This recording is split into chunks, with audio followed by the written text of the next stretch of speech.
지난번에 저희가 속성에 대해서 여러 가지를 다뤘었는데 위격을 다뤘었고요. 자존성, 그리고 스스로 존재하시는 이께서는 자신의 죽음조차 통제할 수 있으시다라고 말씀을 드렸습니다. 그리고 그분이 어느 부분에 있어서 무한하시냐라고 물었을 때 우리는 시간에 대해서 무한하시다. 그분은 어떤 시간의 제약을 받지 않는다. 즉 우리는 시간의 제약을 받고 그 시간의 제한 아래 우리는 서서히 나이 들면서 결국 출생으로부터 흔히 말하는 이제 생로병사라고 하죠. 이와 같은 과정을 그리고 결말을 겪게 되어 있지만 하나님께는 그런 게 없다고 말씀하고 계십니다. 또 우리가 그 세상이 있기 전 그 영혼의 상태를 언급했었을 때 그 아버지와 아들의 위격을 어거지로 그 위계 질서를 구분하겠다고 어거지로 성경을 해석하려고 드는 그런 아리스주의자들은 그 사상이 잘못되었고 오늘날에도 그런 사상을 가르치는 사람들은 1700년 전 쓰레기를 지금도 갖고 오고 있다라고 한번 말씀드린 적이 있었습니다. 즉 어차피 영원에 계시기 때문에 영원이라는 시간을 초월하는 곳에 계시기 때문에 우리가 아버지, 아들 이 위격은 구분할 수 있지만 시간 순서를 구분하는 것, 위계를 구분하는 것이 그렇게 의미가 없다라는 겁니다.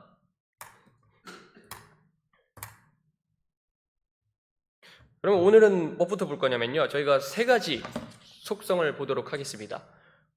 그러니까 우리가 믿는 예수 그리스도께서 하나님이시라면 적어도 하나님의 속성을 갖고 있어야 할 텐데 그 하나님의 속성 중에 어떠한 것들을 갖고 있느냐. 오늘은 세 가지, 즉 전능하심, 전지하심, 그리고 편재하심 이 세 가지를 한번 보도록 하겠습니다. 그러니까 이거 앞에 것만 보면은 뭔가 감이 안 올 수 있지만, 그러니까 이 예수 그리스도께서 하나님이시라면 뭐에 대해서 무한하시냐? 하나님은 무한하심이라는 게 있는데 그 무한함이, 그 무궁하심이 뭐에 대한 무궁하심이냐를 계속해서 보면은 분류하기 쉽습니다. 자, 그러면 오늘 저희가 첫 번째로 볼 전능하심. 그 전능하심은 뭐에 대해서 무한하다고 적혀 있습니까? 무한한 권세입니다. 무한한 권능 이렇게 표현하셔도 됩니다. 자, 아까 전에 저희가 계시록 1장 8절을 읽었습니다. 나는 알파 오메가의 시작과 끝마침이라. 시간에 있어도 영원하신 분이 또 어떻게 표현이 됩니까? 지금도 있고 전에도 있었고 앞으로 올 주 곧 전능자가 말하노라 라고 말씀하고 있습니다. 이 전능자에 해당하는 헬라어 단어 판토크라토르는요, 그러니까 모든 그리고 거기다가 능함, 힘이 있는 이 두 가지가 합쳐진 합성어입니다. 이 판토크라토르를 있는 그대로 영어로 옮기게 되잖아요. 그럼 우리가 영화에서도 보고 또 영어 성경 우리가 쓰는 킹제임스 성경에서도 볼 수 있는 그 단어 올마이티가 나오게 됩니다. 이게 이제 히브리에서는 엘샤다이라고 불렸는데 거기에 매칭되는 헬러 단어가 판토크라토르고 이제 이 헬러 번역을 있는 그대로 영어에서 반영한 게 올마이티. 그리고 우리는 그것에 기반하여 예수 그리스도께서는 전능하신 분이다라고 믿을 수 있게 된 것입니다. 즉 우리는 이 구절을 통해서 예수 그리스도께서는 권세에 있어서 무한하신 전능하신 하나님이시다라고 알 수 있습니다. 신학적 용어로는 옴니포텐스라는 단어가 있는데 이건 라틴어로 가면 어려우니까 이건 넘어가도록 하겠습니다만, 근데 이 권세에 있어서 무한하다라고 했었을 때 그렇다면 그분은 그 권세를 어떻게 활용하시느냐를 우리가 봐야 되는 거잖아요. 이 중 하나가 그리스도의 권세는 자연에 영향을 준다는 것입니다. 그러니까 그리스도께서는 사물을 이제 다루실 때 권세를 갖고 다루신다는 것을 우리가 복음서를 통해 볼 수 있습니다. 일단 첫 번째로 우리가 볼 것은 자연입니다. 자연에 대하여 그리스도께서는 권세를 가지고 계시고 그 권세를 가지고 어떻게 하십니까? 자연 만물을 통제하십니다. 그래서 마태복음 8장 27절에는 이렇게 기록되어 있습니다. 한번 위에 읽어볼까요? 시작! 그 사람들이 놀라며 이르되 이분이 어떤 분이시기에 바람과 바다도 그분께 순종하는가 하더라. 이 8장 밑부분을 읽어보시면은 이제 이례적으로 큰 폭풍우가 불었는데 그 이례적으로 큰 파도가 몰아칠 때에도 예수님께서는 사람이 다룰 수 없고 통제할 수 없는 그 자연을 권능으로, 무한한 권세로 통제하고 계십니다. 그냥 읽으면은 예수님이니까 그런갑다 싶은데 근데 그 전능이 그냥 뭐 우리가 요즘 만화에서나 영화에서나 너무 그 미디어에 찌들어가지고 그냥 뭐 잠잠하게 있으면 이렇게 별거 아닌 것처럼 보이지만 별거 아닌 게 아니라는 것을 우리가 한 번 더 생각해 볼 필요가 있습니다. 왜죠? 우리는 자연을 통제할 수 없지만 사람으로 오신 하나님의 아들이신 예수 그리스도께서는 제자들에게 몸소 통제할 수 없는 자연을 직접 통제하는 권능을 행사하셨기 때문입니다.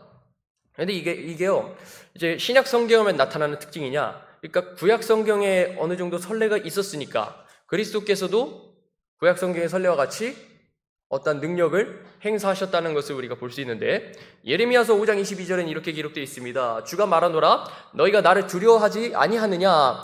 너희가 내 얼굴 앞에서 떨지 아니하겠느냐? 내가 영원한 법령으로 모래를 바다의 경계로 배치하여 바다가 그것을 넘을 수 없게 하였으므로, 자, 중요합니다. 여기서 바다에 물결이 일어도 그것을 이길 수 없고 울부짖어도 그것을 넘을 수 없느니라. 이로써 이제 자연에 관한 한 주께서 권능을 갖고 있고 그것을 가지고 제어하고 통제하시고 다스릴 수 있으시는 분이시라는 거. 참으로 그리스도께서는 자연을 다스릴 수 있는 전능자이십니다. 또 다른 부분에 있어서도 자신의 권능을 행사할 수 있으신데, 또 어디에 있어서 뭐에 대해서 통제를 하시느냐? 마귀에 대하여 마귀를 내쫓으심으로 그분은 자신의 권세를 드러내셨습니다. 누가복음 4장 34절 35절에 이렇게 기록되어 있습니다. 이르되 나사렛 예수님이여 우리를 홀로 두소서, 우리가 당신과 무슨 상관이 있나이까? 우리를 멸하러 오셨나이까? 나는 당신이 누구신지 아노니 곧 하나님의 거룩한 자신이다 하매, 뭐예요? 뭔지 알고 두려워서 떠는 거죠. 어떤 힘을 갖고 계신지 알았기 때문에 마귀가 곧잘 나오지 않고 일단 떨면서 예수님께 말씀하고 있죠.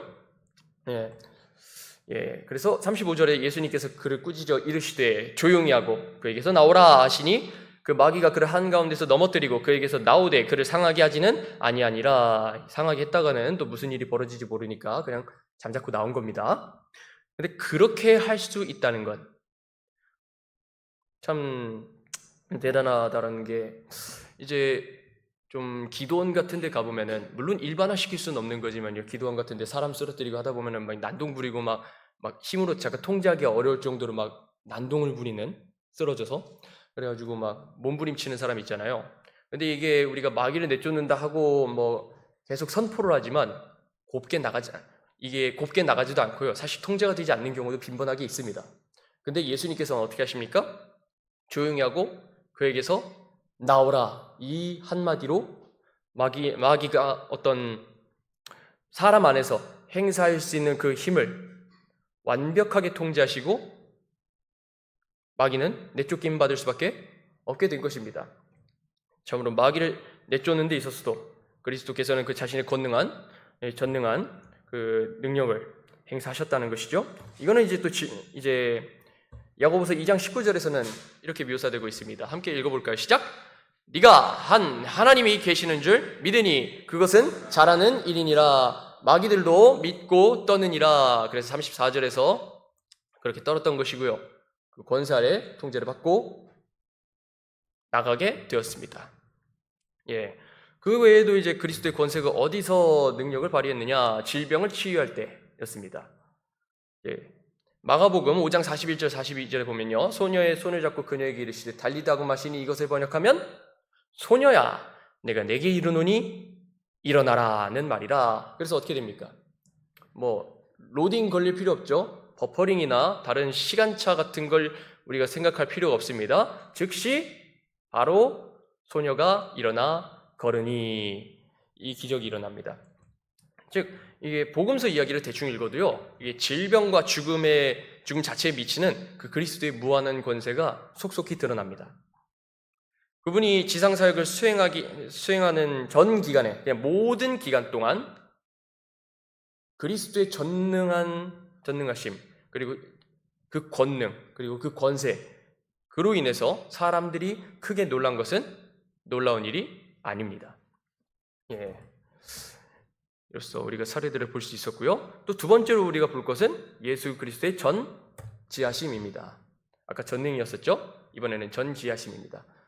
이제 그분은 뭐에 있어서 무한하시죠? 지혜에 있어서, 지식에 있어서 무한하십니다. 디모데전서 1장 17절에는 이렇게 기록되어 있어요. 이제 영원하신 왕 곧 죽지 아니하시고 보이지 아니하시고 홀로 지혜로우신 하나님께 존귀와 영광이 영원 무궁토록 있기를 원하노라 아멘 하고 기록되어 있고, 또 골로새서 2장 3절에서는 그분 안에는 지혜와 지식의 모든 보화가 감추어져 있느니라 라고 말씀하고 있습니다. 정말 명시적인 주장입니다. 이 바울이 디모데전서에서 보여준 이 주님께 영광 돌리는 이 노래는요, 이 하나님의 성품을, 이제 하나님의 영원성 그리고 불멸성 그리고 영성과 관련시켜서 배치한다고 이제 마이클 베럿은 설명을 합니다. 근데 우리가 일단 이 구절들을 두고 명심할 것은요, 그리스도의 무한한 지식에 대한 증거가 있는 곳에 그분의 신성에 대한 증거가 있습니다. 그러니까 그분께서 지혜와 지식에서 무한하심을 드러냈었을 때는 그분이 은연중에 하나님이심을 드러내고 계시는구나, 거기에는 그분의 신성에 대한 증거들이 나타나고 있구나를 동시에 봐야 됩니다. 그러니까 무언가를 독심술로 아셨다가 아니에요. 그 신적인 권능에 의해서 무한한 신적인 지식과 지혜에 따라서 사람들을 아시고 그들의 생각을 아시고 그것을 파악하시고 지적하실 땐 지적하시고 또 위로하실 땐 위로하시며, 또 우리가 말씀하지 않았음에도 불구하고 그분께서는 자연스럽게 우리가 구하는 바를 말하지 않아도 응답해 주십니다. 이거는요, 아마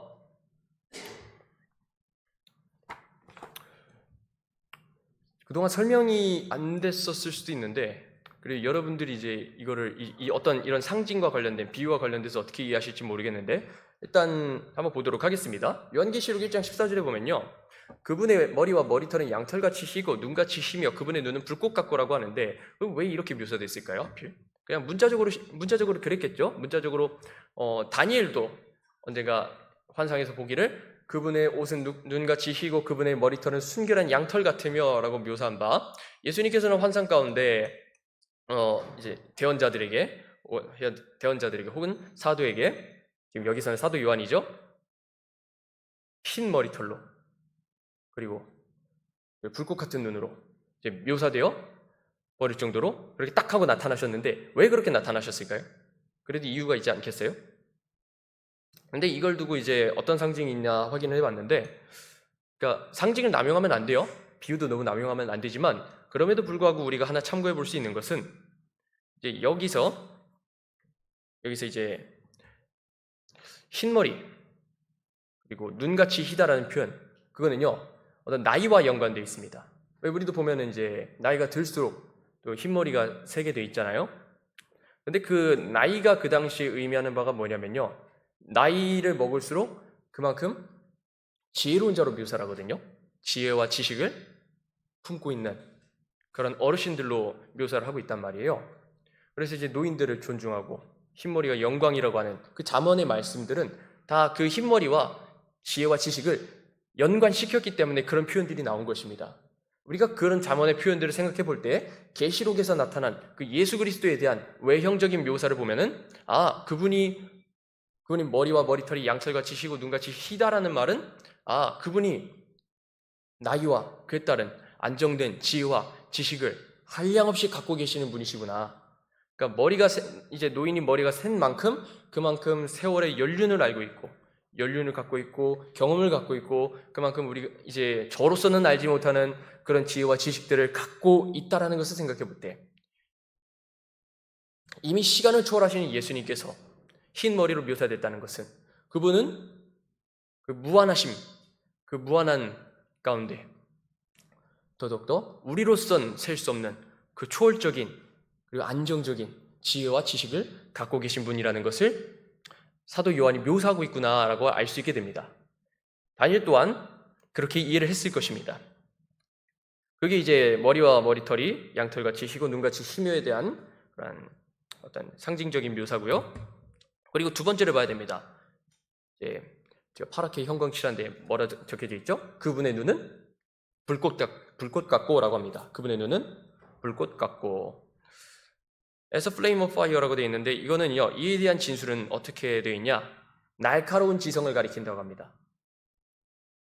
성경에서 흔히 눈을 사용해서 마음과 지식을 나타낸다고 하는데, 왜요? 결국에 우리가 뭔가 지식을 습득을 하려면 무언가를 보아야만 하잖아요. 뭐 성경도 이제 집어들고 읽어야 되는데, 그러면은 읽을 때 우리가 읽는다 할 때 우리가 먼저 사용해야 되는 신체 기관이 어떤 거죠? 눈이죠.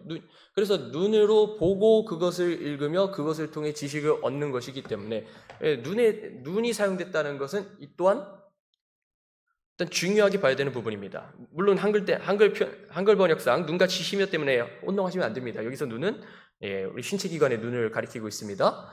그분의 눈이 불꽃 같다라고 했었을 때는 정말 이거를 어떻게 표현해야 될까요? 그냥 밑에 구절을 함께 보시면 될 것 같아요. 주의 법규대로 올바라서 마음을 기쁘게 하고 주의 명령을 순수하여 눈을 밝게 하는도다라고 되어 있는데, 이제 주의 명령을 순수해서 우리의 눈을 밝게 해준다라고 했었을 때 우리가 여기서 알 수 있기를 그 주의 말씀 자체가 가진 순수함 때문에, 거기에서 나타나는 그 명확한 진리 때문에 우리가 하나님을 아는 지식에 있어서 더욱더 밝아질 수 있는 것이죠. 우리 지각이 열리고 하나님의 말씀으로 인해서 우리가 예수 그리스도를 아는 데 있어서도 기쁨을 누리고 그 지식이 쌓여가고 그것이 실행에 옮겨지고 하잖아요. 그래서 눈을 밝게 한다라고 했다는 것은 이제 지식이 쌓이는 것과 연관이 되어 있는데, 근데 그분이 눈이 불꽃 같다라고 한다면은 그분이 지식에 관련돼서 어떠한 분이신지를 우리가 알 수 있지 않겠습니까? 그래서 우리는 그분의 눈은 불꽃 같고라는 구절을 통해서 이 진술 또한 예수 그리스도의 무한한 지성, 즉 날카로운 지성을 갖고 계신다고 알 수 있습니다. 물론 이 외에도 여러 가지 이제 성경을 해석할 때 나오는 그런 비유법, 해석법, 거기에 따르면 더 방대한 걸 얘기할 수 있지만 너무 어려워지기 때문에 그것은 지나가도록 하겠습니다. 어쨌든 우리가 시편 19편 8절에서 이해할 수 있는 건 하나님의 말씀이 그의 마음에 빛을 비추어서 그에게 깨달음을 주신다는 것입니다. 우리는 말씀을 통해 깨달음을 얻지만 그 이제 불꽃 같은 그분의 눈은 어떠한 더 이상의 학습이 필요 없는 그분의 전지하심을 드러내고 있다는 점, 이 점만 짚고 넘어가시면 될 것 같습니다. 그렇다면 복음서에서 이분의 전지하심이 안 드러났느냐? 당연히 아니겠죠. 그렇다면 그분이 자신의 무한한 지혜와 지식을 어느 때 사용했는지를 우리가 좀 알면 좋겠죠. 이게 아무래도 글씨체 때문에 중구난방하긴 한데, 요한복음 1장에서 이제 나다나엘을 부르실 때 요한은 이렇게 기록하고 있습니다. 나다나엘이 그에게 이르되 나사렛에서 무슨 선한 것이 날 수 있느냐 하니 빌립이 그에게 이르되 와서 보라 하니라. 예수님께서 나다나엘이 자기에게 오는 것을 보시고 그에 대하여 이르시되 참으로 이스라엘 사람을 보라, 그 속에는 간사함이 없도다 하시니 나다나엘이 그분께 이르되 어떻게 나를 아시나이까 하매 예수님께서 그에게 대답하여 이르시되 빌립이 너를 부르기 전에 네가 무화과 나무 밑에 있을 때 내가 너를 보았노라 하심으로, 무엇입니까? 그 상황을 이미 아셨다는 거죠. 어떻게 나를 아시나이까? 의미가 없는 거죠. 왜? 그분은 모든 것을 알고 계신 분이셨기 때문에 그 무한한 그 지혜와 지식으로 나다나엘을 보고 있었습니다. 그러니까 은연중에 드러나는 것을 캐치하시면 좋습니다. 그리스도의 신성이 어디서 드러나는가를 우리가 찾아보려면 은연중에 드러나는 것조차 돋보기로 또 집중해서 읽고 묵상해 보면 됩니다. 그 외에도 이제 요한복음에서 특히 잘 나타나는데, 다른 복음서에서 안 나타나는 것은 아니지만 요한복음만 한번 보도록 할게요. 요한복음 2장 23절 24절 보면요, 이렇게 기록되어 있습니다. 한편 6월절이 되어 그분께서 명절날 예루살렘에 계실 때 많은 사람들이 그분께서 행하신 기적들을 보고 그분의 이름을 믿었으나 예수님께서는 자신을 그들에게 맡기지 아니하셨으니, 한번 같이 읽어볼까요? 시작! 이는 그분께서 모든 사람들을 아셨기 때문이요. 대놓고 요한은 예수 그리스도의 신적인 지식, 신적인 지혜, 즉 무한하신 지식을 그때도 발휘하고 계셨기 때문에 그들에게 자신을 맡기지 않고 그들이 왕으로 세우려고 할지라도 그것이 어떤 의중으로 어떤 의도로 자신을 왕으로 세우려는지를 알고 자리를 뜨셨다는 것조차 우리가 이 본문을 통해서 알 수 있습니다. 자, 그리고 이 외에도 요한의 경우에는 제자들이 주의 전지하심 또한 고백했다는 것을 이렇게 기술하고 있습니다. 한번 볼게요. 예, 제가 29절 읽고 30절 같이 읽도록 하겠습니다. 29절 제가 먼저 읽겠습니다. 그분의 제자들이 그분께 이르되 보소서 이제는 주께서 분명하게 말씀하시고 아무 비유도 말씀하지 아니하시니 30절 읽겠습니다. 시작! 주께서 모든 것을 아신다는 것과 또 아무도 주께 여쭐 필요가 없다는 것을 이제야 우리가 확신하나이다. 이것에 의해 주께서 하나님으로부터 오셨음을 우리가 믿나이다 하매, 이게 믿는 바가 뭡니까? 주님께서 하나님으로부터 오신 메시아라는 걸 믿었고, 또 그분으로부터 오신 그 그리스도 예수님께서는 모든 것을 아시기에 아무도 주님께 여쭐 필요가 없다는 것을 이제 제자들이 알았습니다. 그렇지만 그럼에도 불구하고 온전히 안 거는 아니었는지 결국에는 십자가 죽음 당시에 다들 뿔뿔이 흩어졌었죠. 그럼에도 불구하고, 그런 연약한 믿음이 있음에도 불구하고 우리에게 있어서 이러한 류의 신앙 고백은 늘 필요합니다. 우리가 신앙생활 하면서 넘어지는 일, 죄 가운데 넘어지고 다시 일어나고 다시 넘어지고 일어나고 하는 일들은 매번 반복될 수 있지만, 그럼에도 불구하고 우리 신앙 고백이 무의가 되느냐? 그것은 아닙니다.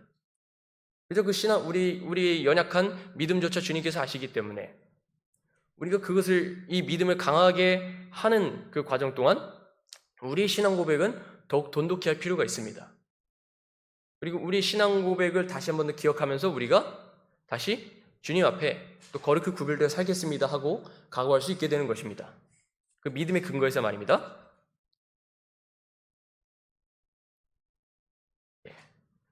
자, 다음 한번 보도록 하겠습니다. 이제 마지막으로 우리가 볼 것은 예수 그리스도의 편지하심인데, 이거는 이제 무소부재라고도 불리기도 하고, 제가 이제 공간상의 이유 때문에 저렇게 쓰진 못했지만, 그분이 뭐에 있어서 무한하시냐면 공간을 두고 무한하시다라고 이해하면 편합니다. 공간에 대한 무한하심, 그것이 이제 편재하심입니다.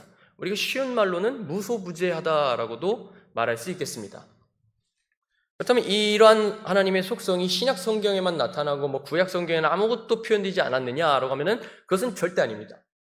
결국 예수 그리스도께서 오시고 사역하고 계신 것은 다 구약 성경에 근거해서 드러나는 것이기 때문에, 결국 우리가 예수 그리스도께서 신성을 갖고 계시고 그분께서 무소부재하시다라는 교리를 가르치는 데 있어서도, 우리가 그 하나님께서 어디든지 계시고 우리 안에도 계시고 또 하늘에도 계시고, 이러한 말을 하기 위해서는, 이러한 교리를 가르치기 위해서는 결국 구약 성경에도 그런 말이 나타나야만 합니다. 근데 어디 있느냐? 역대기야 6장 18절에 있습니다.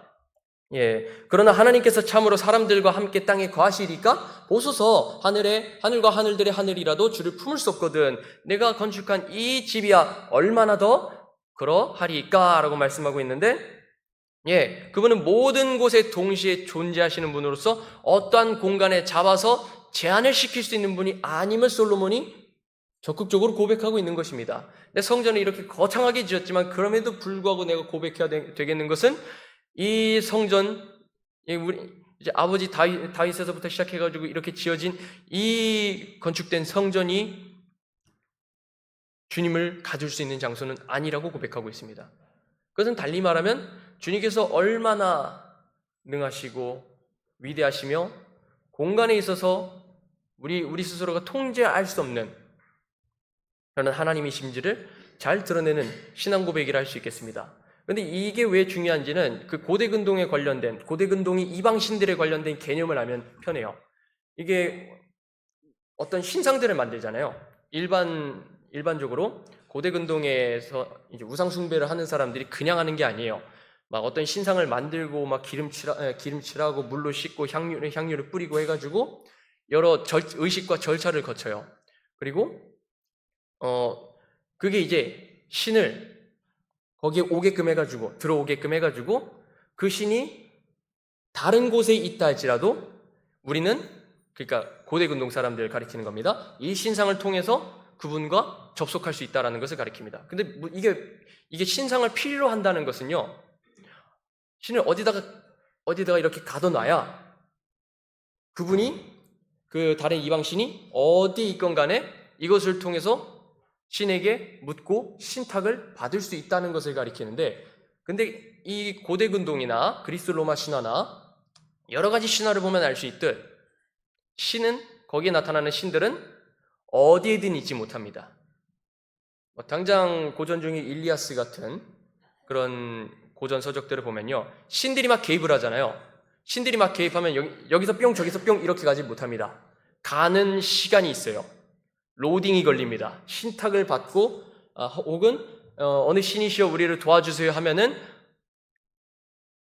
이제 직접 개입하는 데까지 시간이 꽤 걸립니다. 다시 말해 공간에 있어서 제약을 받는 존재들이 우리가 소위 신화에서 볼 수 있는 신들이다라는 것을 이쯤 되면 우리가 알 필요가 있습니다. 그런데 우리가 믿는 하나님은 그러하다 그러하지 아니하시다? 그렇지 않다라는 겁니다.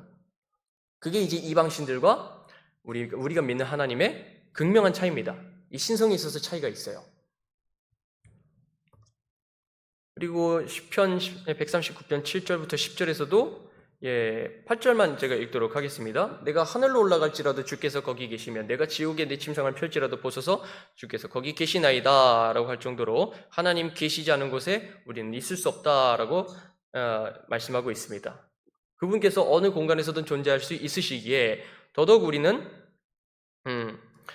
하나님은 항상 그와 함께 계시며 우리와 함께 계시며 자신은 하나님이 계시지 않는 곳에 있을 수 없다라는 이 고백이 우리 가운데도 있어야 된다는 겁니다. 어느 때든 우리가 어느 곳에 있건 어느 장소에서 무엇을 하건 우리가 늘 하나님을 의식할 수밖에 없는 이유는 주께서 거기 계시기 때문에 그러하십니다. 주께서 거기 계시기 때문에 우리는 늘 하나님을 의식하는 삶을 살 수밖에 없는 것입니다. 또 이것이 이제 예수 그리스도와 관련돼서 어떻게 드러나느냐? 이거는 이제 우리가 잘 알고 있는 지상 명령과 교회에 관련된 예수 그리스도의 말씀에서 나타나는데, 마태복음 28장 19절부터 20절 이렇게 보면요. 자, 20절 끝부분만 제가 읽도록 하겠습니다. 보라, 내가 세상의 끝까지 항상 너희와 함께 있느니라 하시니라. 아멘 하죠. 이 지상 명령 가운데 우리 약속하시는 바가 무엇이냐?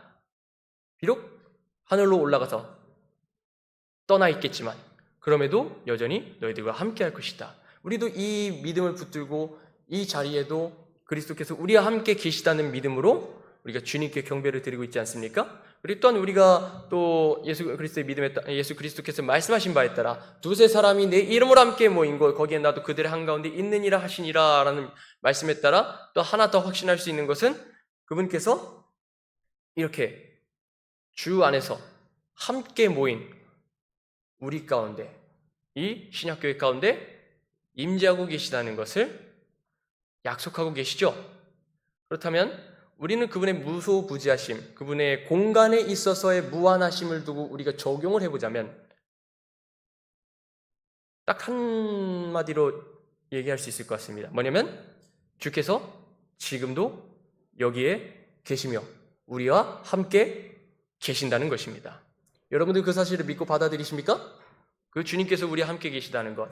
그렇기 때문에 우리가 지금과 같은 어려운 시국을 살고 있음에도 불구하고, 그럼에도 우리가 한 가지 소망을 품을 수 있는 것은 주님께서 저 멀리 계시지 아니하시고 저 멀리 계시기 때문에 우리의 기도에 응답받을 수 없는 하나님이 아니라 그분께서 우리와 함께 계시기 때문에 때로는 우리가 말하지 않아도 우리가 필요한 바를 우리에게 공급하시고 또 우리가 알지 못하는 것을 또 풍성히 주실 수 있는 하나님이심을 우리 모두가 믿을 수 있기 바라면, 이제 우리가 그 믿는 그 하나님께서 우리가 지금 다루고 있는 이 그리스도께서는 진실로 이제 권세에 있어서, 권능에 있어서 무한하시고 또 지혜와 지식에 있어서 무한하시며 또 공간에 있어서도 무한하신 하나님의 아들이심을 믿는 그 믿음 가운데 우리가 더더욱더 믿음을 세우며 그 믿음을 인한 기쁨 때문에 더더욱더 복음을 전할 수 있는